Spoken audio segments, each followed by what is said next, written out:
Good afternoon. My name is Maggie Kulyk. I am the CEO and founder of Chicory Wealth here on a rainy November 19th, Tuesday afternoon in beautiful Atlanta, Georgia. And if for those of you who are live, thank you very much for joining us. For those of you who are listening, thank you very much for joining us. And let me just say, for those of you live, as we go through our webinar and have our conversation, if you have questions, don't be a stranger, pop them in the chat. We want this to be as interactive as it can be. And so those of you who are live with us will help the conversation if you ask your questions. So let me begin by introducing my friend Lee Pratt of Re-Member Grief. Yes. And Lee, it's a pleasure to have you here today. Thank you for agreeing to come on and have a chat with me. Thank you for inviting me. Yeah, well, you're very welcome. Oh, sunny and 70 here in, send mail. Yes, just saying. Okay, fine, Marco. Okay, so let's start. Lee, you reached out to me several months ago now. So the first thing I want to ask is, when you were thinking about reaching out to me, what made you reach out to us in Chicory Wealth and help our audience make the connection that you made around your work in grief and death and us? This is going to sound so cliche, but the way I heard about you in particular was through NPR, of course. So I thought this is maybe something I want to look into. I did do research and I didn't find a ton of companies that matched my values. So I mean that's sad, but that's what I've found through my research, and the way I've heard about you is through NPR, and that was another kind of green flag for me. That was a good a good Green sign. flag. Good. I like that. Yeah. All right. I also chatted with one of your community members in the process of preparing for this, and I learned that she also had a connection to the work that I do, which was very surprising. And I just felt very welcomed, and I feel like Chicory Wealth aligns with many different aspects and perspectives that I align myself with. So it felt comfortable, it felt safe, it felt like if people are seeking you out for those reasons, those would be probably people I would want to hang out with. Great. Well, so say more about your work and the grief work, etc. And yeah, and what you're doing, what you're up to, etc. Go ahead. Okay. I think I'll start a little bit early on, just as a background. I was raised on a socialist commune, so community has been a very important part of my life, obviously, but also all I knew. So coming to New York City and starting to work um, to a big city, any big city, but mine was New York City, and my first day at work was 9/11. That was kind of the setup of Oh my goodness. my first day at work in the United States. Uh, that's kind of briefly my background and how I sort of saw people in the subway hugging each other and supporting each other. That lasted about a week and a half. And then things were back to business as usual. In many ways, that's how I feel about the pandemic. I feel like there was this tremendous potential. People felt like things were ripe to change. And this is exactly what happened before the elections. People get excited. They invest all of their energy into this is going to work out. And then either it kind of fizzles out or just the outcome is different. And I went through the pandemic supporting seniors, and that was my personal wake up call of how do we not let this hopeful energy fizzle? How do we spring into action and stay in action and stay aligned with things that matter to us? It was obviously a very unique time in history, and often I was the only person who was around to support people as they were transitioning, or to support family members as they had no access to their loved ones. So things were on steroids, so to speak. I've worked with seniors for many years. I grew up with seniors around me. It wasn't new territory for me, but something changed in the urgency, in the way that there was a bridge that needed to be created. And fortunately or unfortunately, I was the person on the ground to be that bridge. And that was my introduction to grief and death work in a very brief and profound way.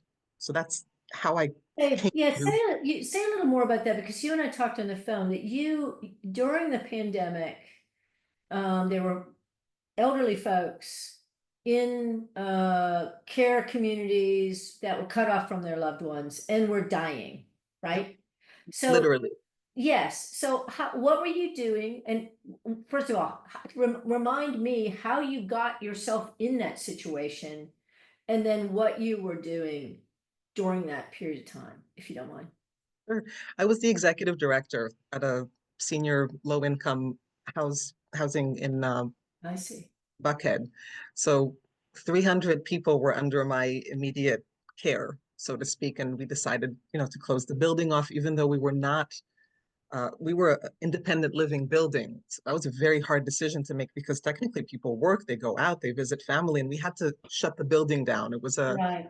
hard decision to make. It was made in, I had CDC retired people and current on speed dial asking them, can we do this? How does, obviously no one knew, Yes, but we made yes, some yes. hard decisions and it was heartbreaking. It was hard, but we understood that to save lives, we didn't have another option. We were also connected to a nursing home. So we had to protect our employees, we had to protect everyone else. And we decided to shut the building down very early on before other senior communities did that. We also were one of the first ones to get vaccinated. So we were, obviously we had knowledge that other people didn't have access to, thankfully, but we made some very hard decisions that immediately impacted access of people to each other, which was, it felt like going against what I believe in, but I understood that we had to keep people's lives at the forefront of decision making. So during that whole process, I was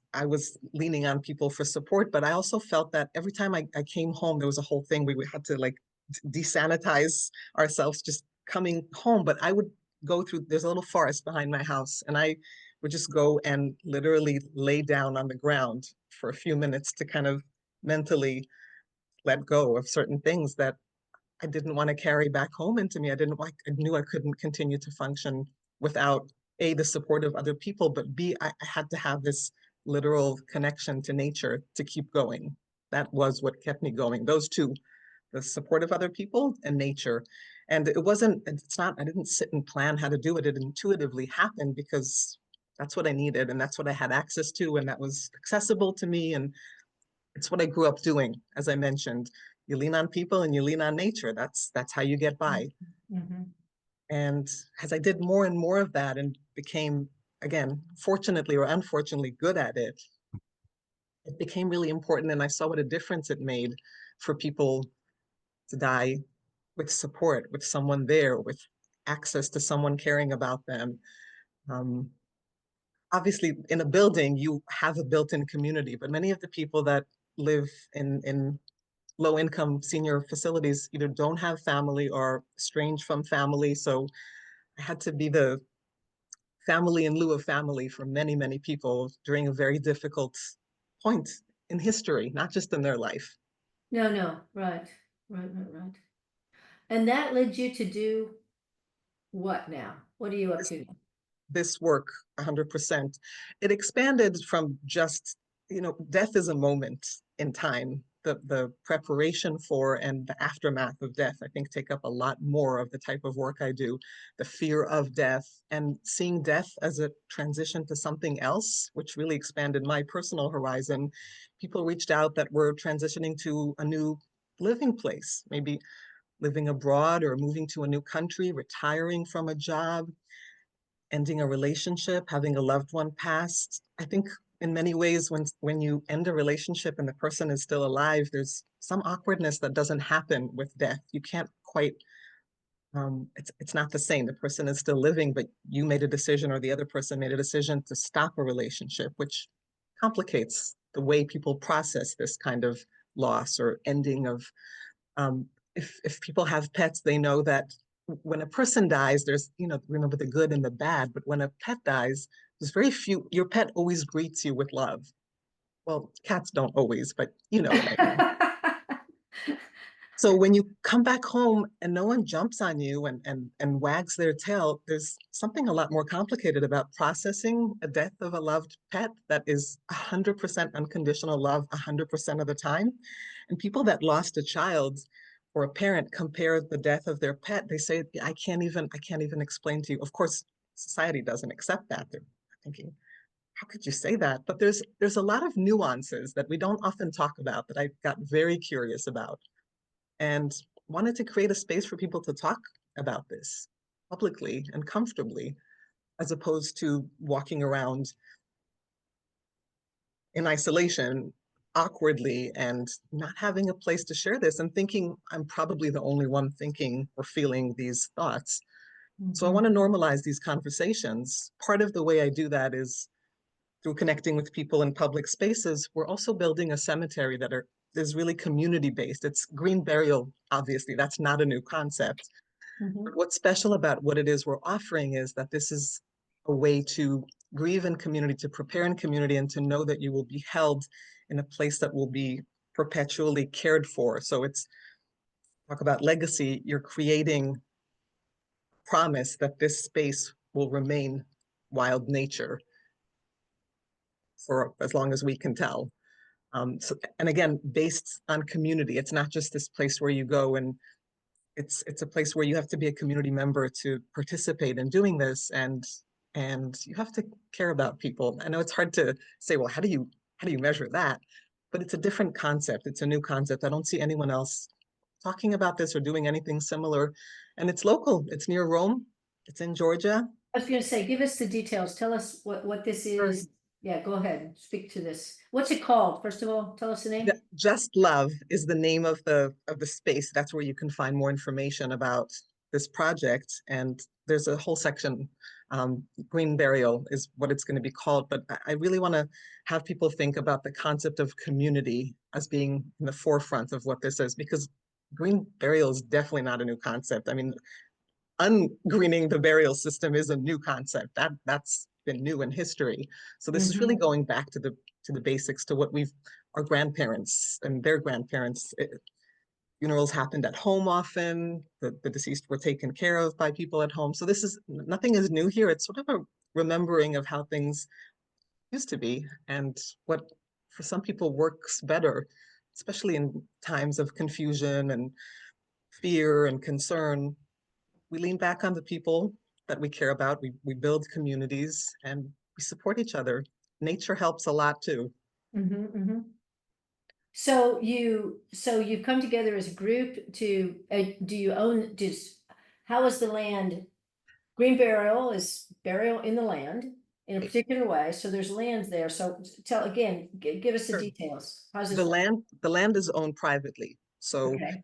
I know people can be buried in their backyards in Georgia, but it's a lot more complicated. So we take that part off your plate. You don't have to worry about making that happen. And if people want to make that happen, we can support you in making that happen as well. But there's a plot of public land, of private land that can be um, legally and more easily. I mean, we take care of all of the bureaucracy, so you don't have to worry about that. Mhm. Agree for death doula, we have a caretaker for the land, and you automatically belong to a community of people that will support you in the process of preparing for your death. We have 20-year-olds that are talking about preparing for death. They're not sick, they're not unwell, Mhm. they're just asking questions that we probably didn't ask in our 20s. For, you know, it could be for very sad reasons because they're looking at the trajectory of certain things in their life that they're concerned about, but they're choosing hope and community and an alternative to what is offered out there. In many places, funeral homes will tell you that embalming is necessary or legally required. There's a lot of misinformation because it's a good business. Um, Yeah. Oh, so yeah. that's Yeah. important to remind Late people stage capitalism, there's always an opportunity to monetize. Yeah. exactly. Yeah. Right. So when you think about community, so, and people supporting each, I mean, is this, so, let's say I want to become a member of this community. What does that mean? What does that entail? What do you meet? How often do you meet? Like, make it tangible for me. Sure, sure. You would have to visit when we do. many offerings of visiting the site. It's on the top of a beautiful mountain. It's Mhm. lovely. If people can't physically get there, there is a road that leads to there, but hiking up to the place of your burial, there's something very special and unique about that experience. Mhm. Mm. Once a month, there's a community building opportunity that happens in the forest where people get together and learn skills, building things together, supporting the space itself. So this is a space that hosts different events, different activities, different opportunities. And once a month, there's an opportunity to come and give back to the community. So building a solar panel or putting together a yurt, lots of different opportunities, trail maintenance work, and you feel like you are part of something in the process of doing that. You sign Mhm. up to belong by giving your time and energy and attention, effort, and love mostly. So that's it's a new concept to many people, but some people it works for them, some people it doesn't. But often when people come, it's sort of like, oh my God, I didn't realize this is what I was looking for, a place to feel at home in nature and find community of like-minded people. It's a very magical experience to be part of. So let's imagine I'm part of the community and I get a diagnosis that is, pretty significant, and I'm pretty sure that I'm a goner in, say, a year. What does that look like for someone in your community? The first step that I would recommend is always being clear on your intentions and goals. So step one is just kind of slowing down and thinking, okay, let's say I do have a year to live. What do I want to do during this year? And setting things up legally and professionally to make sure that your wishes are clear and known and legally binding. So that's the first step. I mean, you can say your wishes out loud, but if you don't write them Oh, yeah. down, And so actually, the reality is, even if you write them down, correct, correct. I have had the personal experience of that not always going exactly as you would have anticipated. Let's just put it that way. Yeah. Absolutely, yeah. So that's thank you for mentioning that. It's super important because even with the best of plans, um, I personally have a pretty shocking story. My grandparents, and this was way ahead of their time, made a deal with each other that if one of them would get very sick, the other one would support them in not prolonging the process, so to speak. And they made a deal actually in writing and they told us about it. And then my grandfather had a heart attack and my grandmother had dementia and he was kind of taking care of her. He didn't tell anyone, but she ended up living for many, many years not well because the person who made that deal with her was not around to carry it through. So I have a personal kind of, even with the best of plans, and those were pretty revolutionary plans for their time, Oh, for that time, yeah. didn't work out the way they wanted them to. And it's complicated. Super complicated. Yeah. Lots of gray area here. So thank you for mentioning that because it's relevant and true. And unfortunately, it's great to have plans. It's better than not having any plans. Let's put it Sure, that way. sure, sure. That's a good first step. And Right? communicating that, Excuse me. Mhm. bless you, with family members, with friends, making sure that everyone's clear that there are not too many gray areas, that people understand what your wishes are. Now, whether you can carry them out or not, that's, you hope for the best outcome, but at least you convey to people, "Well, I've been doing some thinking and this is what I would like to have happen," and Mhm. see if people can get on board, even if they can't fully, maybe you can answer questions for them. Some people might be really confused or concerned, or why would you want this, or how would that? So having those conversations, typically that is the hardest part. Just usually the young people don't want to talk about these things. Yeah. Be having some nice food out and doing it in a relaxed environment, that always breaking bread breaks the ice, almost always. So I recommend, and often I am the person that is brought in because not not partial. I'm not a family member, and it's often helpful to have someone, an outsider, to help kind of, okay, So you act as a facilitator in that context. often, Okay. yes. And I'm Okay. happy to. I'm very comfortable with uncomfortable conversations. Right. Right. And that's Good. important that we all get comfortable talking about things that things are going to get uncomfortable. They do. Yeah, yeah. Being dead is one thing. Dying, it's a whole different business. I mean, And, I've only so far watched it, but I can imagine. What's the old saying? The bull looks different when you're in the ring, you know? so many of us say, well, it's not going to matter to me. I'm going to be dead. But you care about your loved ones, right? You want it to not be hard on them, right? It's sort of Exactly. interesting how that logic just goes out the window. Well, I'm not going to be there, so, but you still, So you don't give a damn about the rest of us? Yeah, no, I know. exactly. I hear that. Yes, I hear that. Yeah, Happens more often than you think. I hear that from my loved ones, and I'm thinking, okay, right, right. So essentially, in my example, I'm very confident I have a very limited time to live, and it's pretty sure. I mean, one never knows about anything, but just this is a context. Have some visibility on this. It's highly likely I'm going to be dead in a year. You're facilitating a conversation with my family, with my friends, with anybody theoretically. And this, I think this is an important point, right? You want to get everybody in the room who has influence on a decision. absolutely. Yes, and often Because that's yes, I mean, because I'm thinking of my own experience where things can go sideways and it's like, what the hell happened? Yeah, go ahead. like that one uncle that no one talks to anymore. Yeah. And I suddenly, actually, how can you do this? exactly, Right? right. So yes, and I think that that really matters because when not everyone's on board and suddenly, well, there's, those two kids that I don't talk with anymore. Okay, well, can we talk about that a little?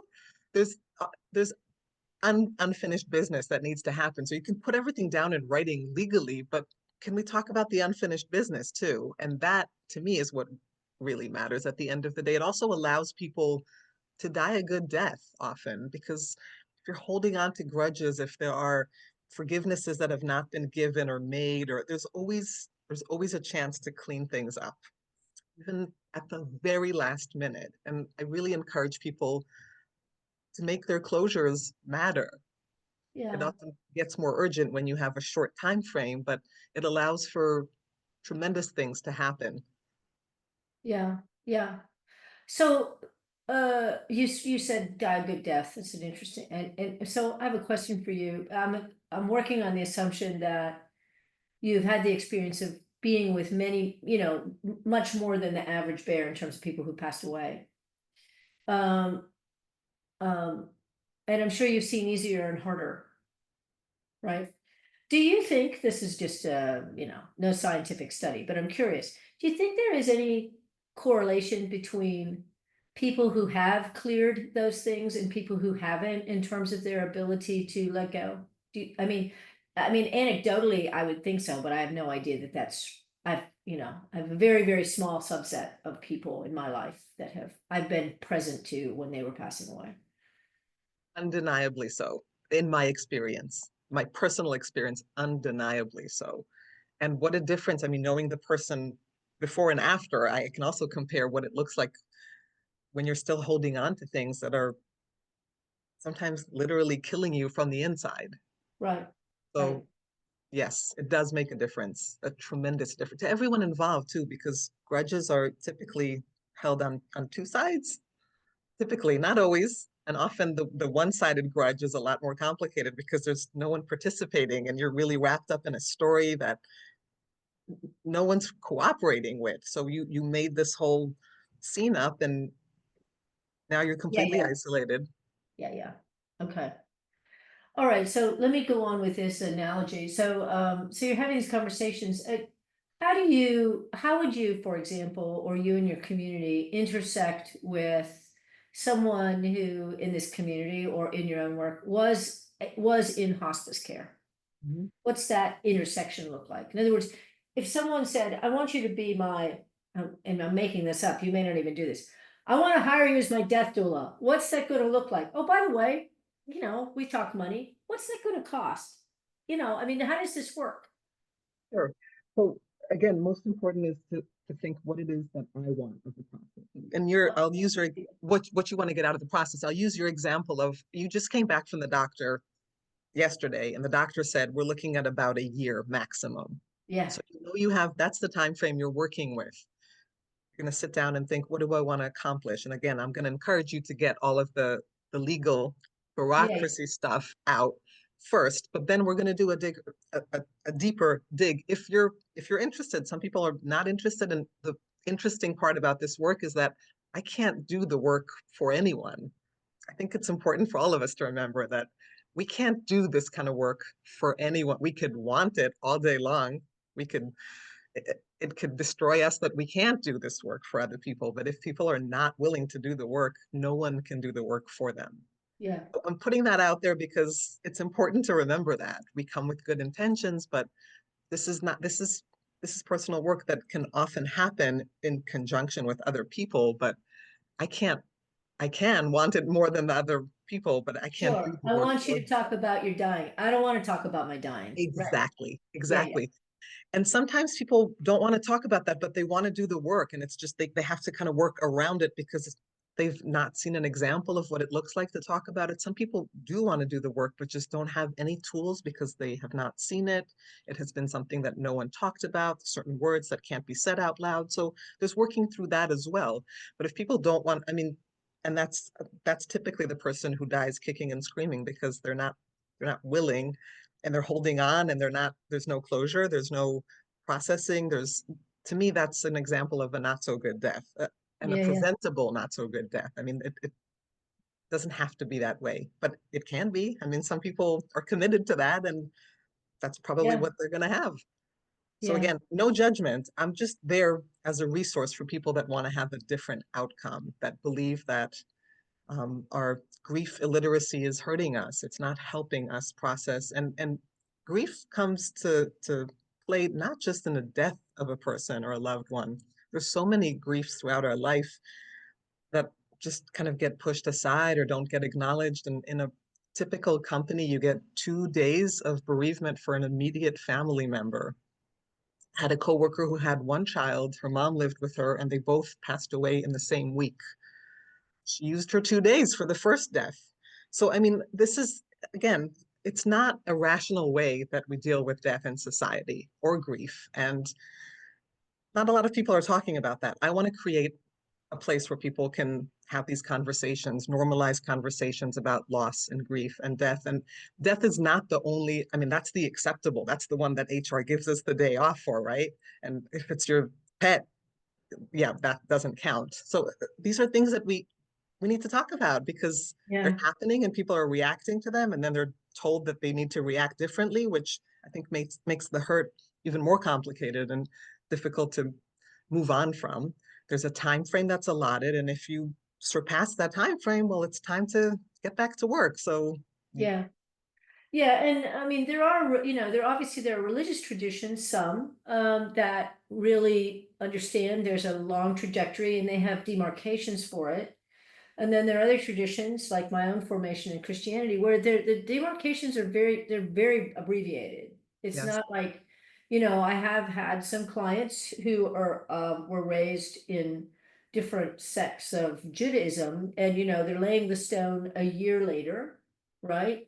There's a much longer arc and understanding of that process. And of course, as we live in a secular society where lots of folks don't have any formation at all, um, like when you were describing your community, I was like, land on which you're buried, a community that supports you, the ability to work in the community. It sounds like what one might have thought of as a really healthy spiritual community. So what a here. concept, huh? Right, yeah.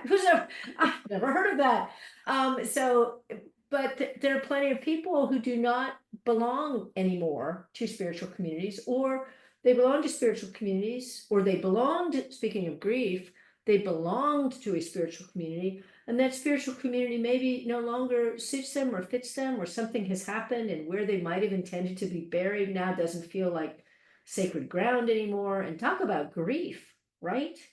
Absolutely. I'm so glad you brought this up specifically culturally because I've worked with people from so many different cultures and backgrounds, and that really alerted me to make no assumptions. And, specific cultures have very intricate ways of dealing with any kind of loss or grief, and others you cannot mention the concept of it. It's offensive to even talk about. So it's so interesting, especially when you want to make conversations that are hard easier, but no one's willing to even say the word. It's That's kind of what put me in a position where, you know what, we don't have a choice now. We have to talk about this. So I've had that experience. I've worked a lot with expats or with immigrants. It's interesting, by the way, that expats everywhere in the world, we say immigrants. except for expats. Isn't that interesting? Yeah. Just something to think about, something to ponder. But I'm an immigrant myself, so that's why I have this kind of like way of ability to look at things from other angles. And especially being an immigrant or an expat, you're away from your home, and that often makes the circle of support smaller, sometimes tighter, sometimes non-existent.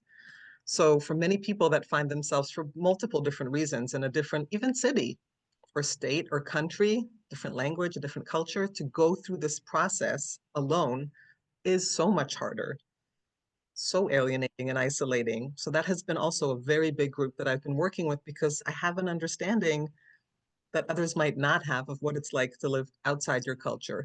Yeah, yeah.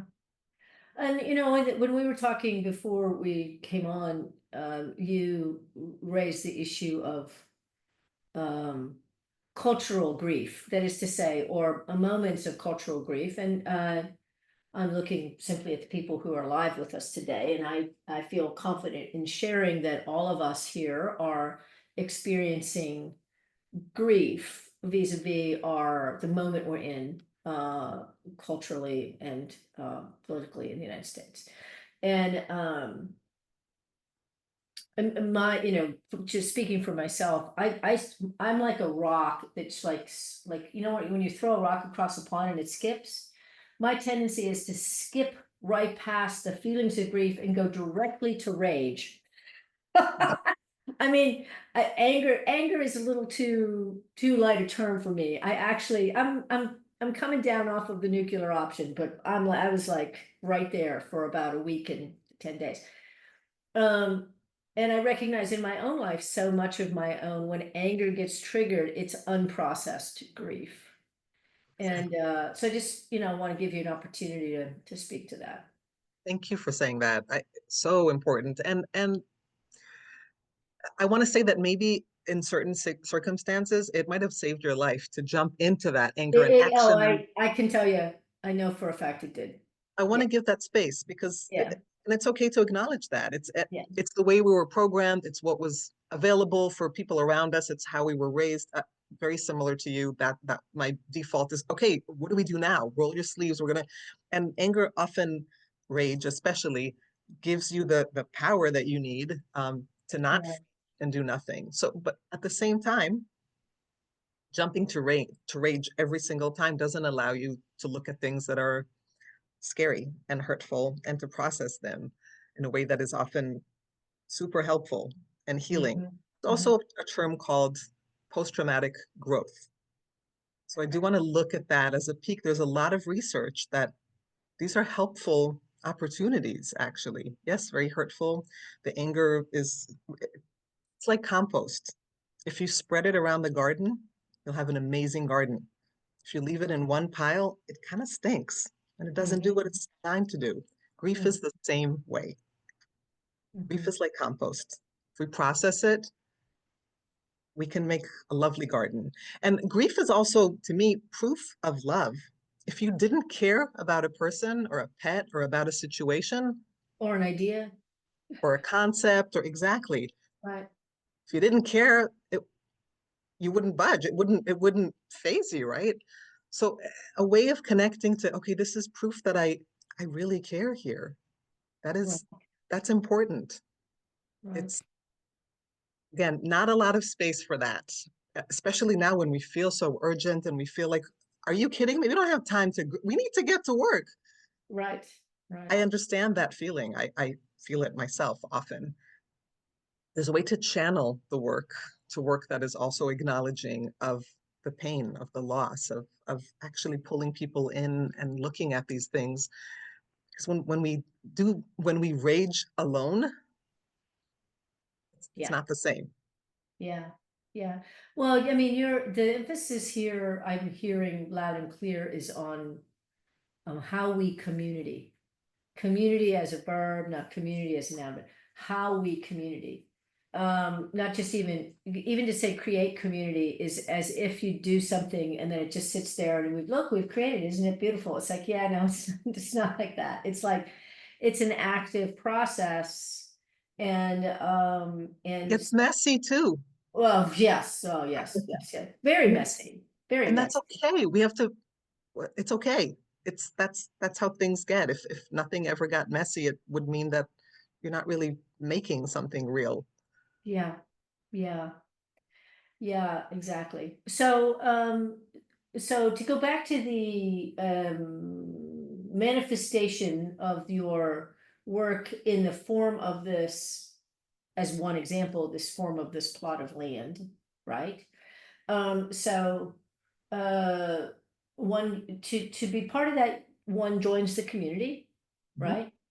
And let's say you want to join the community, but maybe you want to be, so full disclosure, I've talked about this before, some of the folks on this call, or if you're listening, if you know me, you've heard me talk about this.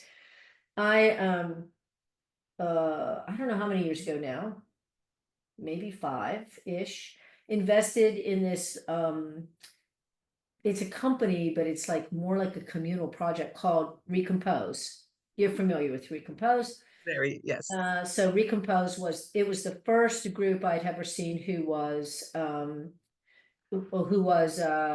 an opportunity for people to become compost post death, essentially, in an all natural process. The one facility they've built and is operating, etc., is in Seattle, but they've got others on the way, and it's becoming legally possible in many, many states. I don't know that it is yet in Georgia.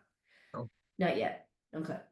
But coming to you, and why recompose? Because it doesn't, composting? Because it doesn't require, like cremation requires an enormous amount of energy output. It's not really good for the environment. We already know embalming isn't so great for the environment, and you don't have to have like gobs and gobs of land. So in this case, you can go to recompose. It's a 30-day process where your body, becomes compost. And then your family can have as much or as little of it as it wants, and whatever you don't want goes to, in this case, from the Seattle group, a conservation space in the state of Washington, and the location of which is escaping me right now, but you can look it up.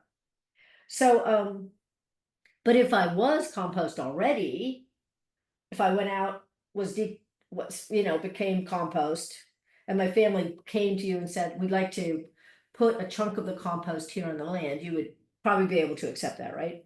yes, we would be comfortable with that. We would be supportive of that. We would even be supportive of burying ashes. We feel like it's not just like you mentioned, there are better alternatives that are healthier for the environment. And our goal is for you to become the forest with everything that is implicated. I mean, thank you for a shout out to Recompose. I think their slogan was "One day I will be a lemon tree," and that just sat with me. I mean, the first time I heard it, Yeah. it In my hits case, you. more likely to be a Doug fir, but yes, yes. It makes you think. It makes, well, that's an option. It always was an option. It's this industry that came in and told you that the whole history of embalming is fascinating, and it's not done in most countries. But we're not going to go into that. If you want Well, to it read more, started in the Civil War, right? It started in the Civil correct. War because people wanted their loved ones' bodies back to the extent that they could And get. they wanted to be sure that those were the sort of like someone told you your son died, but how could you be sure? Yeah, yeah, yeah. Right, right. Yeah, but that's not. So, okay. Um, well, so beyond this community work you're doing, did I hear somebody mention that you have a podcast? Do you have a podcast? Did I I've hear been that? interviewed on Oh, podcasts, you've been yes. interviewed. Somebody said they're going to listen to you on the podcast. So that's what was the podcast that interviewed you? I'm curious. The particular podcast that, well, I have some podcasts in different languages. So the one in English that is on my website right now was with a fellow, a person from my country, and I'm from Israel, born and raised I in was going to Israel. ask you what you keep saying you're new. Okay, so you were born and raised in Israel. Okay, and you Correct. came to the United States. Okay, Correct. So okay. that particular podcast had to do with the war and the concept of, grief in the context of war. How do people deal? I think you alluded to that as well. When someone dies around you, then it's clear to everyone that that person is going to need the attention. But when there's a collective grief that Yes, everyone is feeling at the same time, it's a little yes. more complicated because someone has to kind of say, you know what? I'm going to listen to you for, we're all hurting right now. Acknowledge that, but Yes. we're going to take turns maybe supporting each other, and you're going to go first. I'm going to listen. We have to kind of make that agreement when everyone is in the same collective grief. Everyone's feeling these feelings and no one is around there to be the support, so to speak. So that's when things get complicated, when we have to make those agreements. That's why it matters to have a community where people can figure out together how to do this, how to. You raised an interesting point in that. I just returned from a conference of like-minded women, and I wasn't quite sure what to expect this year in terms of how this would go down. And I'm reflecting on the experience. The experience was tremendously positive. It was lovely to be together. But in retrospect, I'm realizing that I think everyone could feel the grief, but no one wanted to just go there and name a lot of it. And I think no one wanted to in a weird way, like no one wanted to go first and be that person that was, like, so everybody was sort of buoyed up. But I'm wondering if there shouldn't have been more of a space for really feeling the grief. Now, I will say people were in different places. I mean, some folks were not, it wasn't like they weren't grieved, but they may have been grieved, more existentially grieved, and less about the particularity of the candidate grieved, just because of other issues that were at play on the progressive side of, I mean, I don't need to get you in the weeds, but you could probably do the math. You know what I'm talking about, right? So, but I'm just thinking about that. When you have this collective grief, there is a way in which, like, oh man, if I crack the ice on this, we could all go down. Like, what do you do about that? It's scary. And often it's terrifying. And Yeah. often, so it could go two ways. Sometimes you're just looking for the first person who's willing to be vulnerable. And when no one's willing to do that, no one's giving permission to do that. So everyone's walking around kind of pretending or just kind of chugging along, stuffing their feelings. There's also the opposite where everyone wants to go first, so to speak, and be vulnerable, but there's no one there with attention to actually say, I can I can I be can there for hold you. this. I can hear this. Yeah. Sort of the opposite sides of the same coin, because one is you're urgent to do it and one is you're not willing because it's terrifying, but it's the same place. We all eventually want to be able to work through the feelings, to process them, to get to the other side. We're either too afraid to do it or we're too urgent to do it. And until there's a process where we can, and that's part of the tool that I teach. I call it my GPS, my grief processing system, of how we get to do that, how we get to teach people to do that for us as the grieving person, or how we can offer that as a tool for other people. Very simple. It's basically taking turns and agreeing to do that. And that skips over the shame, the embarrassment, the often the urgency of we all have to go first or no one wants to go first, and what does it look like to be vulnerable. So it works through and kind of bypasses all of those complexities that prevent us from being able to do that. Well, what you're describing is a very intentional, like, we're coming together to do this thing, and this is what the ground rules are going to look like. And creating that container and those that rules, for lack of a better terminology, would, you're taking it away from the, oh, God only knows where this is going to go, to no, we're going to be here from here to here, and then we're going to get up and we're going to go have coffee, or if it's after 5, we're going whatever, right? And that's actually very helpful. That, like, thinking about it from the standpoint of creating the right container for this to happen when it is so big and so broad and it's impacted so many people. The Um, funniest thing about it, though, I have to mention is we've had a few events where someone, we talked about this earlier, drag, you know, said, well, you should come to this thing. They didn't tell the person exactly what is it about because they knew they needed to do this work, but they thought if they would tell the person exactly what it was, they would they never wouldn't come. come, right? So I have very mixed feelings about that, but often those were some of the most profound experiences because there's a way that people have an idea of how things are supposed to go and either don't want to touch them or are very clear on how it's supposed to be. And sometimes when there's sort of like this way that you're, well, this is a different angle and it's just a different entry point, it's so fascinating to me. I have mixed feelings about it because I feel like some of the deepest transformation happens when people let their guards down because they don't know that this is the work they're going to be doing. It's so tricky though. It's so hard because you can't want it for the person more than they want it for themselves. for But sometimes themselves. Yeah. that different perspective, the different angle, the different unexpected mind can create really substantial changes in perspective. So I myself have a complicated relationship with that Yeah. particular, or if a family member knows that the family is not going to want to have this conversation, but it needs to happen. So that's where I love to step in Right. and say, well, I can do that a little. I have a sense of humor. We can do this a little lighter. A cake could be involved. I mean, Right. we can Right. think about it A differently. baby shower. It's a death planning. You're both right. Yeah. Okay. You know what? In that context, so many people have told me, I want to be at my funeral. That's so unfair. They're all going to talk about me, and what do you mean I'm not going to be there? So that's also interesting where there's a movement of people that want to be part of that too. They want to be there. Yeah. Yeah, I can totally see that where you would like, I don't, if there's that, what was the name of that song? Oh gosh. If you, basically don't bring me flowers when I'm gone, bring them to Yep. me. I can't remember the name. Brandy Carlisle worked with Tanya Tucker. I think it was a Tanya Tucker. Tanya Tucker? Yeah, Tanya Tucker. I'm revealing my country proclivities. That's Great. part of my, But the idea of say it to my face while I'm alive. yeah. Don't wait for me to be in the ground to tell me all these wonderful things. We could actually have a beautiful conversation. Well, I mean, the thing you're pointing to there is the truth of it. This is why meditations on death have been part of the ancients' spiritual practice motif for, a few thousand years plus. There's nothing so enlivening than getting in touch with your own, really in touch to the extent that any of us, it's actually possible with our own mortality, and it does have, if you can get through the dread, you can get to the other side of something that looks a lot like joy. And expands your life. Working on Yeah. death actually making or creating or building the death you want actually, Right. ironically, builds the life you want. If you want. Yeah.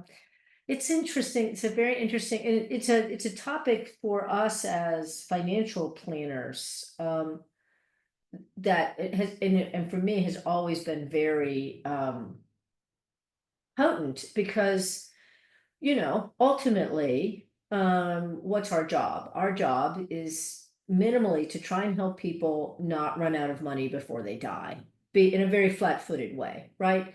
On our watch, we want to make sure that you leave a little something behind and you're not in a desperate situation financially by the time you pass away. And we work with clients who are not so ultra high net worth that I always talk about it. It's like we work with critical care, like they don't have so much money that we couldn't fuck this up, pardon my French.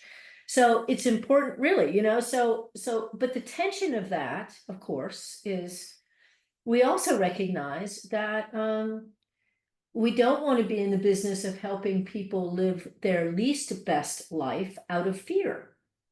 And then, they die with a bunch of money in the bank, and who did that help? I mean, some people have very strong legacy aspirations for their own children, but I work with many of people who don't have children or whose children are fine, and they're trying to figure out things like how much money can I give away?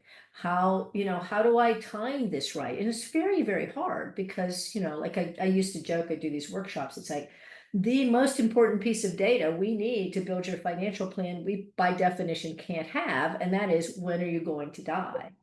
Or when are you and your partner, if there's two of you, you're going to die. And I joke, but it does make this very I've always thought of it as very spiritual work in terms of helping people navigate what is clearly, I mean, there's the unknown of one's own death, and then there's just the unknown of when are we going to get caught in the maw of history in such a way that we have to make very serious decisions. And I mean, we're in a moment where many of us would say, here's the maw, we're here. And I've been in moments like that before, maybe not quite to this extent, but here we are. So I'm rambling now, but you get my drift. Like this is Totally. just super important work, and it touches so many things, you It's know? also a metaphor, a symbol of balance. That's what we're after, right? And it's like a thread. It's true in your life, it's true in your death, and it's true that Right. we don't know exactly what it looks like. Sometimes we feel like, hmm, this might feel like balance, but we're chasing something that we can't necessarily know that we've achieved if we're not in the moment. So again, catch 22. Yeah. We are fragile mortal creatures doing the best we can. We're getting close to time, and before I let you go, I want to just thank you, Jenny, for your, oh, Jenny had to jump off, but she said this has been so beautiful. She had to jump off, sending love to all. For those of you still alive, if anybody's got a question or a comment, you don't be shy. Please pop it in the chat real quick. And if you, for those of you who are not, don't live full time on Zoom like I do. In the bottom, you'll see a little icon that says chat. And so click on that and you can write. But as we wait to see if anybody has a question, I've really enjoyed this conversation. This is, you know, it seems like at least once a year, I try and do a webinar on death. And frankly, we've gotten some pushback from some people who are like, really, Mag? That's just like, isn't it? But to me, it's like you said, and it's akin to money. It's like it's a huge taboo. We have to break the taboo. And we have to break it and break it and re-break it. And we've got to break it with as large a community as we can, because even if you think, well, I've got this one trusted person who's going to help make the right decisions for me, we need to understand in a moment of crises, if you have particular views or trajectories you want to be on and somebody messes with that, it can get messed with because there's a huge amount of energy on the other side that wants to keep people alive, for example, at any cost whatsoever. Right? So true and scary in many ways because that's also a newer concept that we're not Totally. used to. It's also how our doctors are trained. And again, no Absolutely. judgment, but they don't know how to do it. They're begging for help here because how do you have a conversation with a younger person who is probably not going to live much longer? They're trained Or even an way older back. person. I've watched this happen.